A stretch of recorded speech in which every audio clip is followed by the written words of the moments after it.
नहमदुहु व नसल्ली अला रसूलिहिल करीम अम्मा बाद फ़अऊज़ु बिल्लाहि मिनश शैतानिर रजीम बिस्मिल्लाहिर रहमानिर रहीम।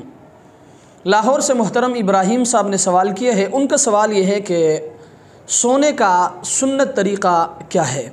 तो याद रखें, मसला ये है कि सोने की 4 हालतें हैं। नंबर 1, चित लेटना, यानी मुंह आसमान की तरफ करके यूँ लेटना।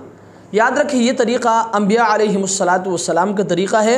ये हज़रात इस हैअत पर लेट कर ज़मीन व आसमान की पैदाइश और उसकी हिकमत पर तफक्कुर फरमाया करते थे। नंबर 2, दाएँ करवट पर लेटना। याद रखें, यह इबादत और सुन्नत नबवी है और उलमा का तरीक़ा है, लिहाजा सबसे बेहतरीन तरीक़ा यह है कि दाएँ करवट पर यूँ हाथ रख के लेटा जाए। नंबर 3, बाएं करवट पर लेटना। याद रखें, ये बादशाहों का तरीक़ा है और खाना हज़म करने के लिए मुईन है। और नंबर 4, मुंह के बल यूँ सोना, यानी ऊंधे मुंह सोना, मुंह ज़मीन की तरफ करके। याद रखें, ये शैतान का तरीक़ा है और दोज़खी का सोना है, लिहाजा इस तरीक़े से एहतराज़ किया जाए। अल्लाह तबारक व तआला हमें समझने की तौफ़ीक़ अता फ़रमाए।